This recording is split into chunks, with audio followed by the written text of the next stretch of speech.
بسم اللہ الرحمن الرحیم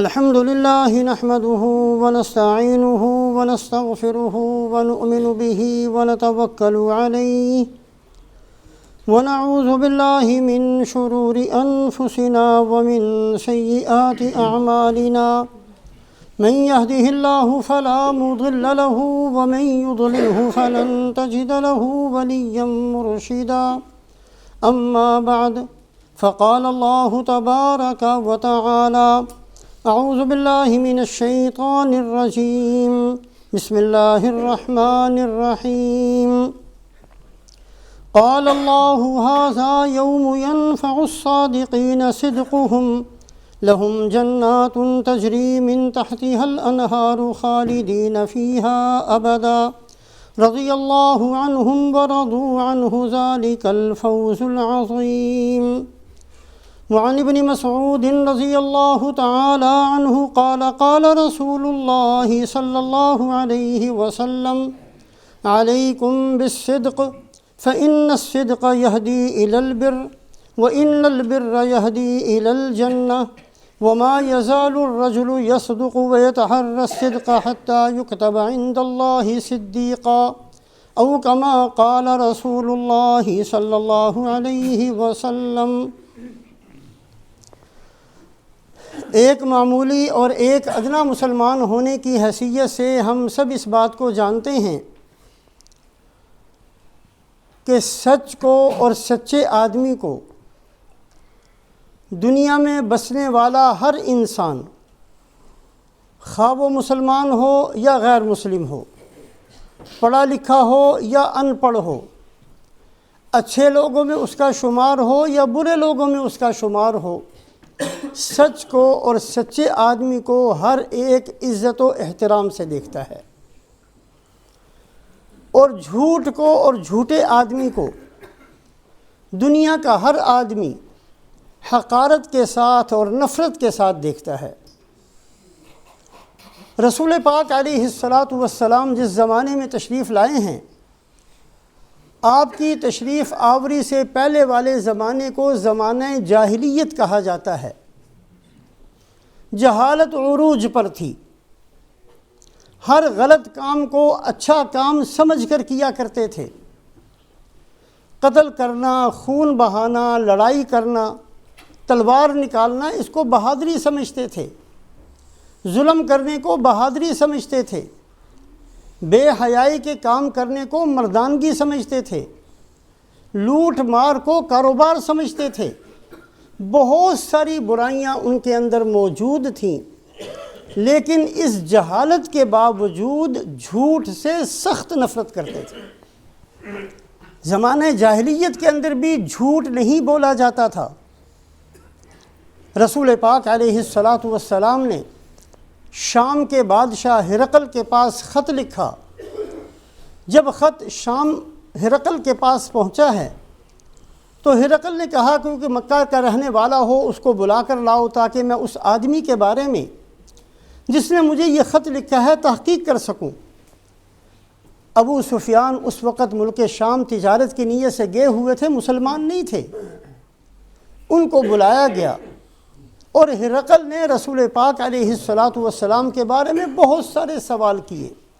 ان کے اخلاق کیسے ہیں، ان کا خاندان کیسا ہے، ان کے ماننے والے کیسے ہیں، اگر کوئی آدمی ان کی بات مان لیتا ہے پھر ان کو چھوڑ کر تو نہیں چلا جاتا۔ بہت سارے سوالات کیے۔ ابو سفیان کہتے ہیں دل تو چاہا کہ کوئی غلط بات آپ کی طرف سے کہہ دوں تاکہ ہرقل کے دل میں آپ صلی اللہ علیہ وسلم کی عظمت پیدا نہ ہو سکے، لیکن صرف یہ سوچ کر کہ اگر آج میں نے جھوٹ بول دیا تو مجھے جھوٹا کہا جائے گا، میں نے ہر بات سچی ہرقل کو کہی۔ ابو سفیان بدر میں مقابلے میں آئے، احد میں مقابلے میں آئے، ہر لڑائی میں مقابلے میں آئے، سپہ سالار ہیں مکے والوں کے، ہمیشہ مسلمانوں کے خلاف آئے ہیں، فتح مکہ میں جا کر مسلمان ہوئے، لیکن رسول پاک علیہ السلام کی تمام عظمتوں کو اس لیے کہ وہ سچی تھیں تسلیم کرتے رہے۔ زمانہ جاہلیت کے اندر بھی جھوٹ بولنے کو بہت سخت نفرت کی نگاہ سے دیکھا جاتا تھا۔ ایک صحابی رسول پاک علیہ الصلاۃ والسلام کی خدمت میں حاضر ہوئے، اَيَكُونُ الْمُؤْمِنُ جَبَانًا یا رسول اللہ، اے اللہ کے رسول کیا یہ ممکن ہے کہ ایک آدمی ایمان والا ہو اور وہ بزدل ہو، میدان جہاد میں نہ جا سکتا ہو، اس کو بہت ڈر لگتا ہو اپنی جان کے دینے سے، سردی گرمی کو برداشت نہ کر سکتا ہو، بہت ڈرپوک قسم کا آدمی ہو، بزدل قسم کا آدمی ہو اور مسلمان ہو، یہ دو چیزیں ممکن ہیں؟ آپ نے فرمایا نعم، ہاں دونوں چیزیں ہو سکتی ہیں۔ ہو سکتا ہے کوئی ایمان والا ہو لیکن اس کے دل کی حالت یہ ہے کہ وہ بزدل ہے، وہ ڈرپوک ہے، یہ ممکن ہے۔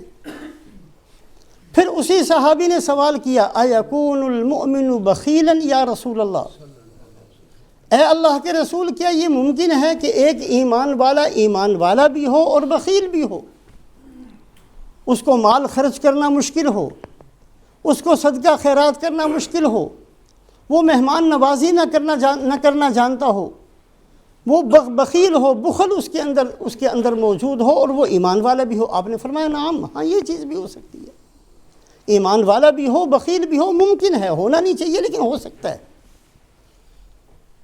پھر سوال کیا اسی صحابی نے، اَيَكُونُ الْمُؤْمِنُ كَذَّابًا یا رسول اللہ، اے اللہ کے رسول کیا یہ ممکن ہے کہ ایک آدمی ایمان والا بھی ہو اور جھوٹا بھی ہو؟ ایمان کا دعویٰ بھی ہے، جھوٹ بھی اس کی زبان سے نکلتا ہے۔ آپ نے فرمایا لا، یہ چیزیں نہیں ہو سکتی۔ ایمان والا ہوگا تو جھوٹ نہیں بولے گا، جس وقت جھوٹ بولے گا وہ ایمان والا نہیں ہوگا۔ تو جھوٹ کو ہر زمانے کے اندر انتہائی حقارت کی نگاہ سے دیکھا گیا اور سچ کو اور سچے آدمی کو ہر زمانے کے اندر انتہائی عزت و احترام سے دیکھا جاتا ہے۔ اگر شریعت اسلامیہ کو غور سے دیکھتے ہیں تو سینکڑوں اعمال کا حکم دیا گیا، نماز پڑھو، روزہ رکھو، زکوٰۃ دو، حج کرو، صدقہ کرو، خیرات کرو، احسان کرو، مہمان نوازی کرو، بے شمار احکامات ہیں۔ لیکن قرآن میں صرف ایک جگہ حکم ہے، یا ایھا الذین آمنوا اتقوا اللہ وکونوا مع الصادقین، ایمان والو اللہ سے بھی ڈرو اور سچوں کے ساتھ رہو۔ کونو کے ساتھ کسی اور عمل کو نہیں جوڑا گیا۔ اے ایمان والو نمازیوں کے ساتھ رہو، ایک دفعہ بھی نہیں کہا۔ اے ایمان والو روزہ رکھنے والوں کے ساتھ رہو، نہیں کہا۔ اے ایمان والو حج کرنے والوں کے ساتھ رہو، اللہ نہیں کہتے، اس لیے کہ یہ اعمال ہیں، پتہ نہیں قبول ہوں گے کہ نہیں ہوں گے۔ صرف ایک عمل ہے اعمال صالحہ میں سے جس کے اندر اللہ فرماتے ہیں کونوا مع الصادقین، اے لوگو اپنی صحبت، اپنی دوستی، تمہارا ساتھ بھی سچوں کے ساتھ ہونا چاہیے۔ خود بھی سچ بولنا ہے لیکن تمہارے ارد گرد بھی سچے لوگ ہونے چاہیے۔ کونوا مع الصادقین، سچوں کے ساتھ رہا کرو، جھوٹوں کے ساتھ نہ رہا کرو۔ کسی عمل کے بارے میں نہیں فرمایا کہ فلاں عمل کے کرنے والوں کے ساتھ رہو، صرف فرمایا تو سچوں کے ساتھ رہو، کونوا مع الصادقین۔ حضرت امام بخاری رحمۃ اللہ علیہ ایک حدیث پاک جس کو وہ جانتے ہیں، ان کو اور رسول پاک علیہ الصلاۃ والسلام کے درمیان میں ساری سند بھی ان کے پاس موجود ہے۔ امام بخاری نے ایک حدیث سنی اپنے استاد سے، ان کے استاد ہیں تبع تابعین میں سے، ان کے استاد ہیں تابعین میں سے، ان کے استاد ہیں صحابی، اور انہوں نے سنی ہے رسول پاک علیہ الصلاۃ والسلام سے۔ 4 واسطوں کے ساتھ ایک حدیث حضرت امام بخاری تک پہنچی۔ امام بخاری رحمۃ اللہ علیہ کو علم ہوا کہ فلاں جگہ ایک محدث ہیں، ایک بزرگ ہیں، انہوں نے براہ راست یہی حدیث تابعین میں سے کسی سے سنی ہے۔ اگر میں ان سے جا کر وہ حدیث سن لیتا ہوں تو میرے اور رسول پاک علیہ الصلاۃ والسلام کے درمیان میں 3 استاد ہوں گے، ایک وہ استاد ہوں گے، ایک تابعین میں سے ہوں گے، ایک صحابی ہوں گے۔ ابھی میرے اور رسول پاک علیہ الصلاۃ والسلام کے درمیان میں 4 استاد ہیں۔ 1 مہینے کا سفر کیا، ایک استاد کم ہو جائے، ایک سند کے اندر سے ایک بندہ کم ہو جائے، اس کے لیے مہینے کا سفر کیا۔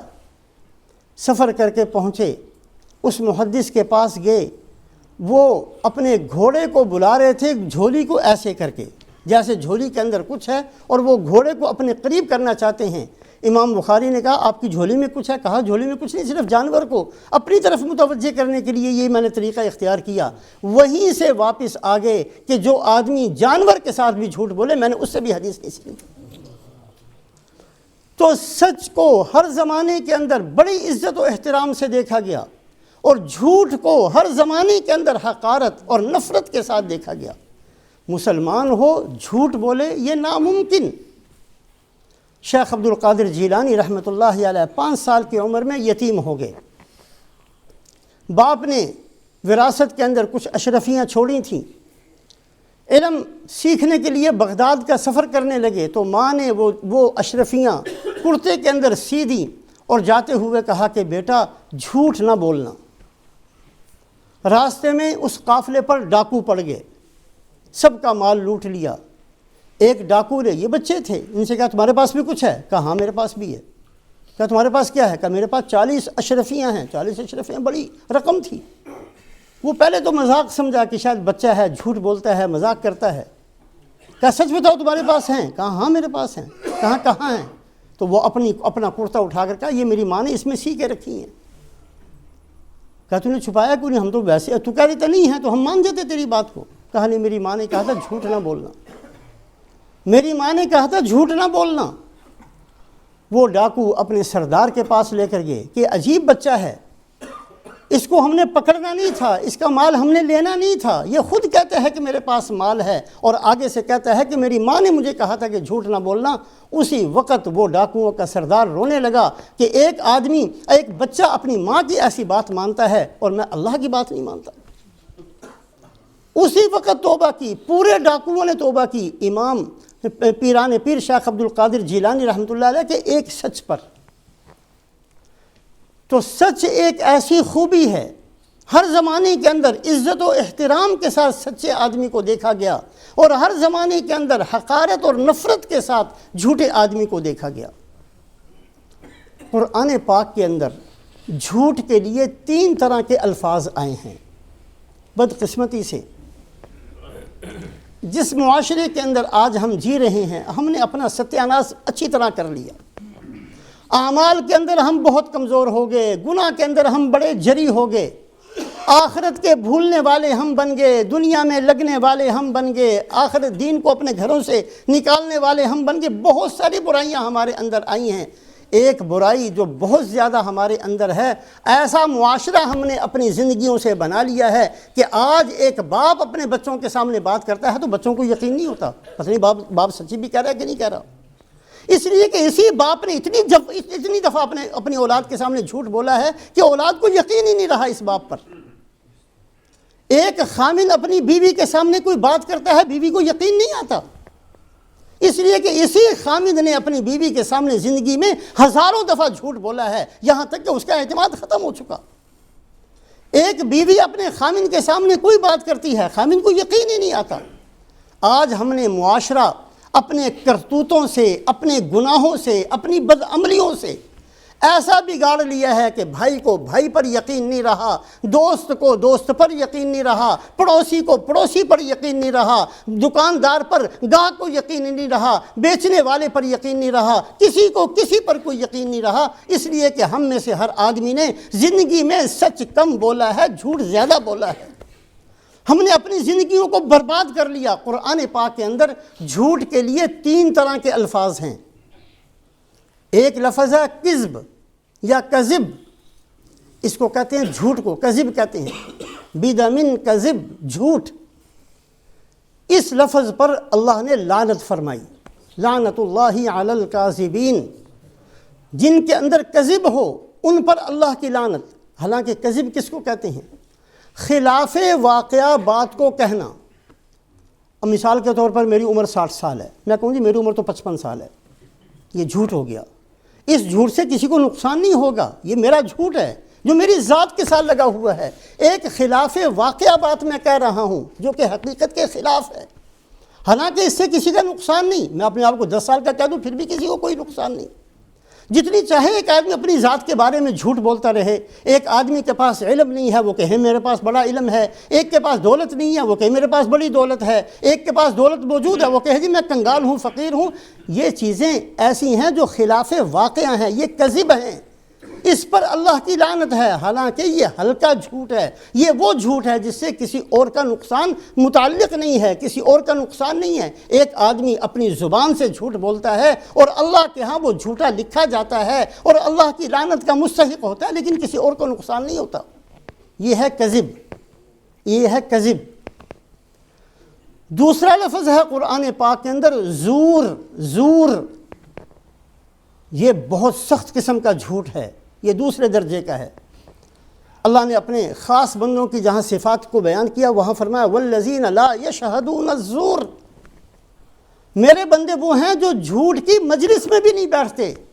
جہاں زور والا جھوٹ ہو اس زور کا کرنا تو دور کی بات ہے, اس مجلس کے اندر بھی شریک نہیں ہوتے. جہاں ایسا جھوٹ بولا جائے جس سے دوسرے کا نقصان ہوتا اس مجلس کے اندر بھی نہیں بیٹھتے.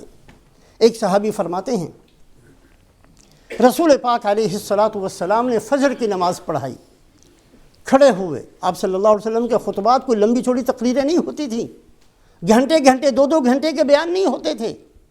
آپ کھڑے ہوئے, فجر کی نماز پڑھانے کے بعد کھڑے ہوئے اور کھڑے ہو کر ایک جملہ فرمایا عدلت شہادت الزور بالاشراک باللہ, عدلت شہادت الزور بالاشراک باللہ, عدلت شہادت الزور بالاشراک باللہ. یہ جو زور والا جھوٹ ہے آج میں اس کو شرک کے برابر قرار دیتا ہوں.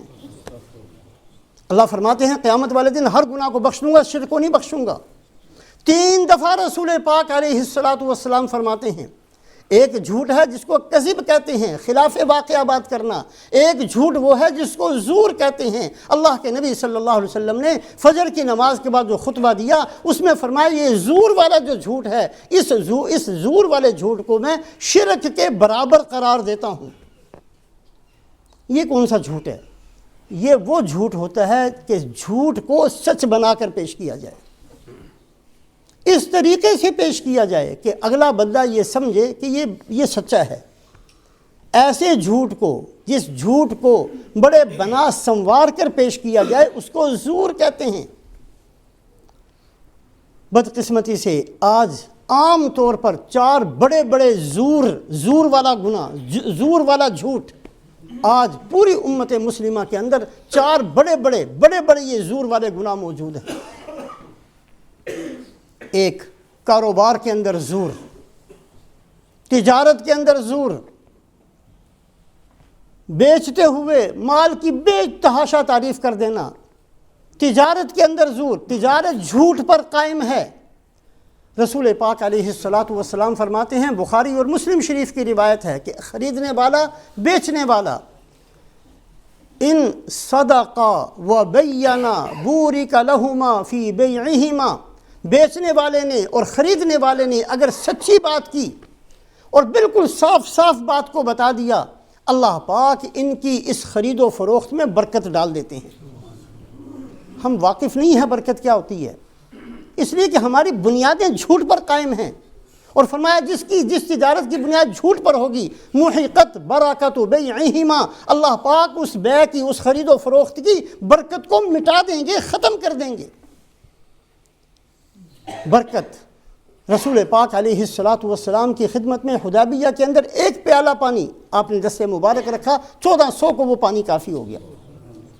خندق کے موقع پر حضرت جابر تشریف لائے, جی 3 یا 4 آدمیوں کا کھانا ہے, آپ اپنے ساتھ 3 آدمیوں کو لے آئیں, بھوکے ہیں, پیٹ پر پتھر ہیں, میری بیوی نے کھانا بنایا ہے, آپ تشریف لے آئیں. آپ 3000 کے مجمع کو لے کر چلے.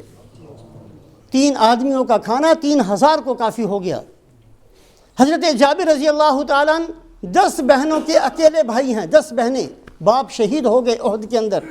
10 بہنوں کا بوجھ آ کر پڑ گیا, قرضہ بے تحاشا تھا. حضرت جابر رضی اللہ تعالیٰ عنہ نے رسول پاک علیہ السلام کی خدمت میں حاضر ہو کر عرض کی, یا رسول اللہ, میرے قرض خواہ جو ہیں یہ سارے یہودی ہیں, بڑے کاروباری لوگ یہود, ان کا قرضہ ہے ہمارے اوپر. آپ میری سفارش کر دیجئے کہ وہ کچھ قرضہ مجھے معاف کر دیں. آپ نے سفارش کی, ان کا جی نہیں ہم نے نہیں معاف کرنا. پھر انہوں نے کہا جی آپ سفارش کر دیے, مجھے کوئی مہلت زیادہ دے دیں. انہوں نے کہا نہیں ہم نے مہلت بھی نہیں دینی. رسول پاک علیہ الصلاۃ والسلام نے کہا جابر کتنا ہے تمہارے پاس؟ کہا جی تھوڑی سی 2-4 کلو کھجوریں ہیں بس، کچھ نہیں ہے میرے پاس۔ آپ نے فرمایا کہ وہ نکال کر رکھ لینا، کل چاشت کے وقت میں آؤں گا اور سارے قرض خواہوں کو بلا لینا۔ رسول پاک علیہ الصلاۃ والسلام وضو فرما کر تشریف فرما ہوئے اور فرمایا کہ ایک ایک قرض مانگنے والے کو بلاتے جاؤ اور آپ توڑ کر بھر بھر کر اس کو دیتے رہے اور سارا قرضہ انہی 2-4 کلو کھجوروں میں ادا ہو گیا۔ یہ ہے برکتیں۔ آج ہماری زندگیوں سے برکتیں نکل گئیں، ہمارے مال سے برکت نکل گئی، ہماری عمر سے برکت نکل گئی، ہمارے علم سے برکت نکل گئی، اس لیے کہ ہماری بنیادیں جھوٹ پر قائم ہیں۔ ہم سمجھتے ہیں کہ جھوٹ بول کر مال زیادہ ہو جائے گا، مال زیادہ نہیں ہوتا، مال ختم ہو جاتا ہے، مال کے اندر بے برکتیاں آ جاتی ہیں۔ 4 طرح کے زور آج امت مسلمہ کے اندر بہت عام ہیں۔ کاروبار کے اندر زور، کاروبار دھوکے کی بنیاد پر ہے۔ دوستیوں کے اندر زور، آپس کے تعلقات، آپس کی دوستیاں یہ صرف جھوٹ کی بنیاد پر ہیں۔ رسول پاک علیہ الصلاۃ والسلام نے فرمایا ایسا وقت آئے گا یکون فی آخر الزمان اقوام اخوان العلانیت اعداء السریرہ، ظاہری طور پر تمہیں بھائی لگیں گے، ایسی دوستی ظاہر کریں گے کہ سکا بھائی بھی نہیں کر سکتا، حقیقت میں وہ تمہارے دشمن ہوں گے۔ صرف یہ ان کی نیت ہوگی کس طریقے سے ڈاکہ ڈال دیں، کس طریقے سے تمہاری جیب کاٹ لیں، کس طریقے سے تمہیں ستا لیں اور کس طریقے سے تمہیں تنگ کر لیں۔ ایسے دوستوں سے پناہ مانگی اللہ کے نبی صلی اللہ علیہ وسلم نے۔ آج دوستیاں جھوٹ پر قائم ہیں، آج تجارت جھوٹ پر قائم ہے۔ تیسرا زور، آج رشتہ داریاں جھوٹ پر قائم ہیں۔ بچی کی عمر جتنی ہے اتنی نہیں بتاتے، جتنی تعلیم ہے اتنی نہیں بتاتے، صرف تعریفوں کے پل باندھتے چلے جاتے ہیں۔ نتیجہ یہ نکلتا ہے کہ مہینے بعد طلاقوں کی تک بات پہنچ جاتی ہے، لڑائی جھگڑے ہو جاتے ہیں اور ہر گھر جہنم کا ایک منظر بن جاتا ہے، اس لیے کہ بنیاد ہم نے جھوٹ پر قائم کی۔ آج رشتہ داریوں کی بنیاد جھوٹ ہے، آج تجارت کی بنیاد جھوٹ ہے، آج آپس کی دوستیوں کی بنیاد جھوٹ ہے۔ اور چوتھی چیز، بہت دکھ کے ساتھ ان ملکوں کے رہنے والے بینیفٹ لیتے ہیں جھوٹ بول کر۔ بیمار نہیں ہوتے، بیمار اپنے آپ کو بنا کر لیتے ہیں اور پھر بیماریوں کا شکار اللہ ان کو کر دیتے ہیں۔ معذور نہیں ہوتے، معذور بن کر سہولتیں لیتے ہیں۔ میاں بیوی ٹھیک رہتے ہیں، آپس میں علیحدگیاں ظاہر کر صرف 4 پیسے بٹورنے کے لیے، جس کا نتیجہ یہ نکلتا ہے کہ وہ گھر ایک گھر نہیں رہتا، وہ ایک عجیب قسم کی مصیبت بن جاتی ہے۔ ساری زندگی روتے دھوتے ساری زندگی گزر جاتی ہے، بنیادیں ہم نے جھوٹ پر قائم کی۔ قرآن پاک کے اندر 3 لفظ ہیں جھوٹ کے لیے، سب سے ہلکا لفظ پر بھی لعنت ہے، کذب، خلاف واقعہ بات کرنا، اس پر لعنت کے الفاظ ہیں، اور زور اس کو اللہ کے نبی صلی اللہ علیہ وسلم نے شرک کے برابر قرار دیا ہے۔ زور دوسرا لفظ، اور تیسرا لفظ ہے افک۔ افک کہتے ہیں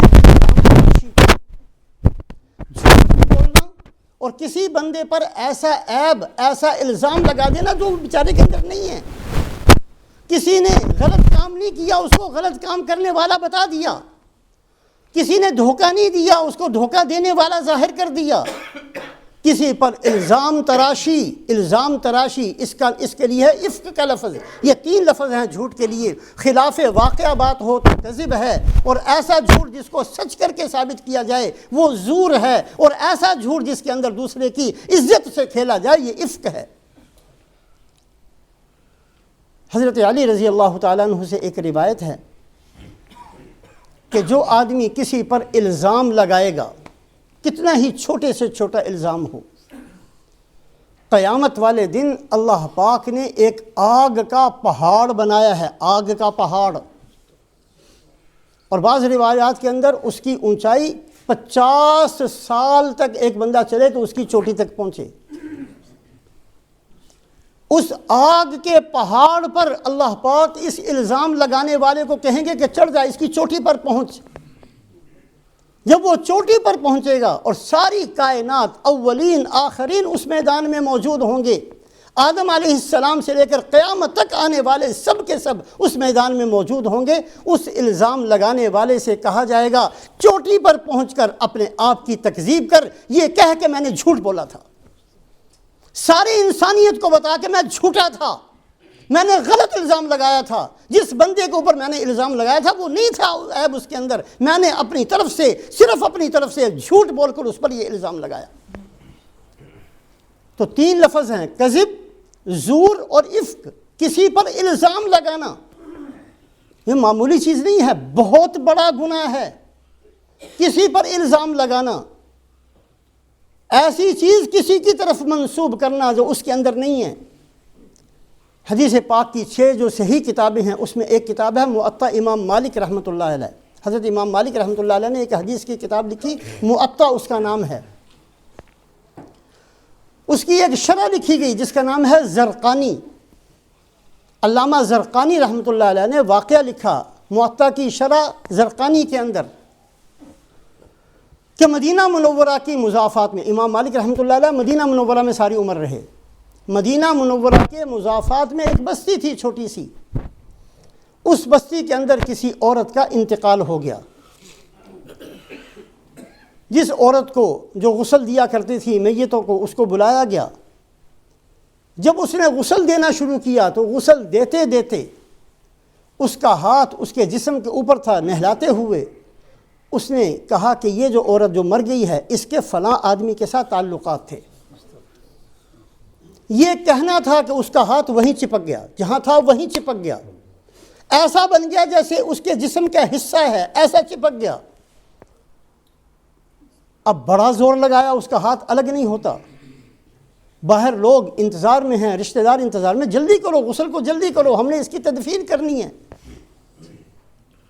ان کو نہیں پتا کہ اندر کیا مسئلہ ہے۔ آخر بتایا گیا کہ اندر تو یہ مسئلہ پیش آ گیا ہے کہ نہلانے والی کا ہاتھ اس میت کے جسم کے ساتھ چپک چکا، جڑ چکا، اور ایسا سخت قسم کا جیسے ایک ہی جسم ہو، ایسا اس کا ہاتھ چپک چکا ہے، نہیں الگ ہوتا۔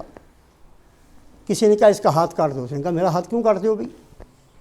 کسی نے کچھ کہا، کسی نے کچھ کہا، مسئلہ حل نہیں ہوا۔ رات آ گئی، رات گزر گئی، اگلا سارا دن گزر گیا، بڑی بے چینی پیدا ہوئی۔ کسی نے کہا کہ اس مسئلے کا حل اگر کوئی کر سکتا ہے تو امام مالک ہیں، جاؤ مدینہ منورہ اور امام مالک رحمۃ اللہ علیہ کی خدمت میں جا کے یہ مسئلہ پیش کرو۔ لوگ گئے دوڑتے ہوئے، حضرت ایک عجیب قسم کا مسئلہ ہماری بستی میں پیش آ گیا، عورت نے نہلاتے ہوئے اس کا ہاتھ چپک گیا ہے، الگ نہیں ہوتا، وقت کافی گزر گیا ہے۔ امام مالک رحمۃ اللہ علیہ تشریف لائے اور آ کر اس عورت سے، نہلانے والی سے پوچھا کہ تو نے کوئی بات تو نہیں کی تھی؟ کہا جی اور تو کچھ نہیں کہا، میں نے تو صرف یہ کہا تھا کہ اس عورت کے فلاں آدمی کے ساتھ بڑے تعلقات ہیں۔ کہا تو نے دیکھا تھا؟ کہا نہیں جی دیکھا تو نہیں تھا۔ اس عورت نے اقرار کیا تھا؟ جی اس نے بھی اقرار نہیں کیا تھا۔ تیرے پاس گواہ موجود ہے اس الزام کے؟ تجھے پتہ ہے کہ کسی پر الزام لگائے تو 4 گواہ چاہیے؟ یہ شریعت کا حکم تو پتہ ہے لیکن میرے پاس گواہ تو کوئی نہیں ہے۔ تو امام مالک رحمۃ اللہ علیہ نے فرمایا کہ جو آدمی کسی پاک دامن عورت پر تہمت لگاتا ہے، شریعت کے اندر اس کی سزا یہ ہے کہ اس کو 80 کوڑے مارے جائیں، 80 کوڑے مارے جائیں اور کبھی بھی اس کی گواہی کو قبول نہ کیا جائے۔ تمام گناہوں میں صرف ایک گناہ ایسا ہے، کسی پاک دامن عورت پر الزام لگا دینا، یہ گناہ ایسا ہے کہ توبہ کے بعد بھی اس بندے کی گواہی قبول نہیں ہوتی۔ ایک آدمی نے چوری کی، توبہ کر لی، توبہ کرنے کے بعد وہ عام آدمی، عام مسلمان سمجھا جائے گا۔ ایک آدمی نے شراب پی لی، پھر اس نے توبہ کر لی، وہ عام مسلمانوں کی طرح سمجھا جائے گا۔ لیکن جس بندے نے کسی پاک دامن عورت پر تہمت لگا دی، وہ توبہ بھی کر لے، اس کو سزا بھی مل جائے، اس کو کوڑے بھی مار دیے جائیں، پھر بھی جب تک وہ زندہ ہے اس کی گواہی قبول نہیں ہوگی۔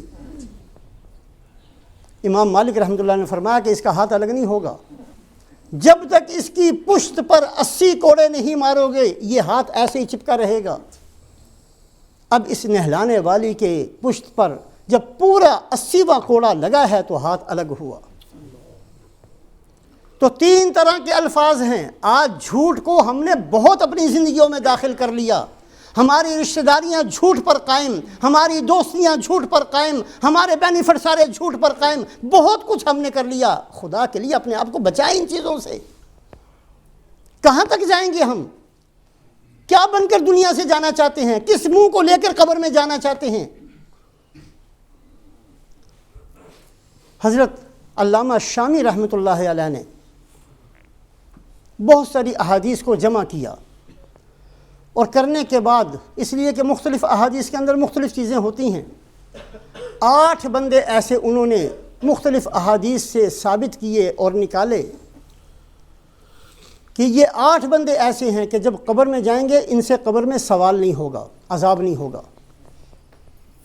8 آدمیوں سے ایک وہ آدمی جو شہادت کے ساتھ دنیا سے چلا جائے، دین کی حفاظت میں جان دے دے، یہ قبر میں جائے گا، کوئی فرشتہ اس کے پاس نہیں آئے گا، کچھ نہیں پوچھے گا اس سے، اس کے لیے قبر راحت کی جگہ ہے، جنت کے باغوں میں سے ایک باغ ہے۔ دوسرا وہ آدمی جو اسلامی سرحدوں کی حفاظت کرتا ہوا اس کی زندگی، اس کی جان چلی جائے، اس سے قبر کا سوال نہیں ہوگا۔ وہ آدمی جو طاعون کی بیماری کے اندر مر جائے، اس سے قبر میں سوال نہیں ہوگا۔ جو آدمی جمعے کے دن مر جائے، اس سے قبر میں سوال نہیں ہوگا۔ جو آدمی روزانہ سورہ ملک پابندی سے پڑھے سونے سے پہلے، اس سے قبر میں سوال نہیں ہوگا۔ جو نابالغ ہونے کی حالت میں چلا جائے، اس سے قبر میں سوال نہیں ہوگا۔ 8 بندے بتائے، اور ایک بندہ انہوں نے بتایا، وہ آدمی جو ہمیشہ سچ بولے، جو ہمیشہ سچ بولنے کا عادی ہو، ہمیشہ سچ بولنے کا عادی ہو، جب وہ قبر میں جائے گا اس سے قبر میں سوال نہیں ہوگا، فرشتہ اس کے پاس نہیں آئے گا، قبر اس کی جنت کے باغوں میں سے ایک باغ بنا دی جائے گی۔ جو خطبے کے اندر حدیث پاک پڑھی ہے، حضرت عبداللہ بن مسعود رضی اللہ تعالیٰ عنہ فرماتے ہیں کہ رسول پاک علیہ الصلاۃ والسلام نے فرمایا، علیکم بالصدق، ہمیشہ سچ کا اہتمام کرنا، سچ بولنا، ہمیشہ سچ بولنا، لازم پکڑو سچ کو، سچ کے ساتھ چپک جاؤ، کبھی بھی سچ کو اپنے سے الگ نہ ہونے دینا۔ فإن الصدق يهدي إلى البر، اس لیے کہ سچ ایک ایسی خوبی ہے جو اپنے ساتھ ہزاروں خوبیوں کو لیے ہوئے ہے۔ ایسی بہترین خوبی کہ سچ بولو گے تو بہت ساری خوبیاں خود بخود تمہارے اندر آ جائیں گی، بہت سارے نیک اعمال خود بخود تمہارے اندر آ جائیں گے۔ فإن الصدق يهدي إلى البر وإن البر يهدي إلى الجنة، اور جب بہت ساری نیکیاں تمہارے پاس آئیں گی تو تمہارے لیے جنت کا راستہ آسان ہو جائے گا۔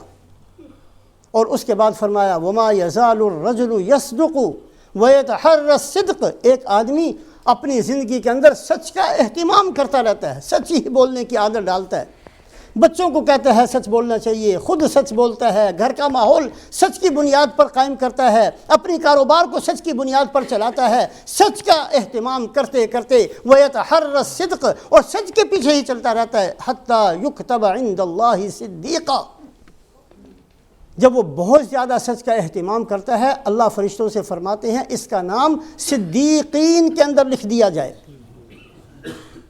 4 بہت اعلیٰ درجے کے، اولئک الذین انعم اللہ علیہم من النبیین والصدیقین والشہداء والصالحین، اللہ نے 4 اعلیٰ طریقے کے، اعلیٰ درجے کے 4 طرح کی جماعتوں کو ذکر فرمایا۔ انبیاء کے بعد سب سے اونچا درجہ صدیقین کا ہے، اس کے بعد شہداء ہیں، اس کے بعد نیک لوگ ہیں۔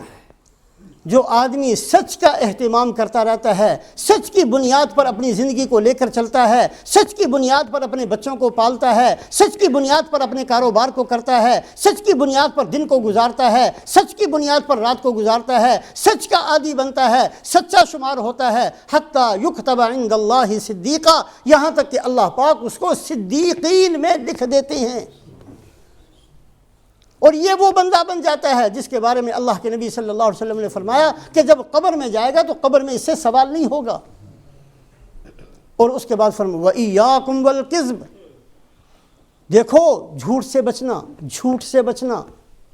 وَمَا يَزَالُ الرَّجُلُ يَكْذِبُ وَيَتَحَرَّى الْكَذِبَ، ایک آدمی جھوٹ بولتا بولتا بولتا عادی بن جاتا ہے جھوٹ بولنے کا،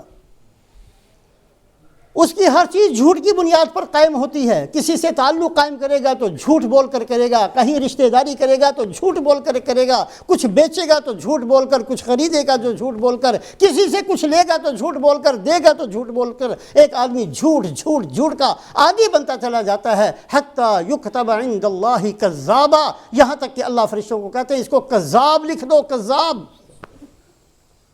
کذاب کا لفظ بہت کم استعمال ہوا ہے. ان لوگوں کے لیے ہوتا ہے جو جھوٹی نبوت کا دعوے دار, یا دجال کذاب, اس کے لیے, دجال جیسوں کے لیے کذاب کا لفظ آتا ہے. حتیٰ یکتب عند اللہ کذابا. ضرورت ہے ہم سب کو اس مبارک مہینے کے اندر بہت ساری نیکیوں کی عادت ڈالنی چاہیے, بہت سارے گناہوں سے اپنے آپ کو بچانا چاہیے. اور ان گناہوں میں جھوٹ بہت بڑا گناہ ہے, ان نیکیوں میں سچ بہت بڑی نیکی ہے.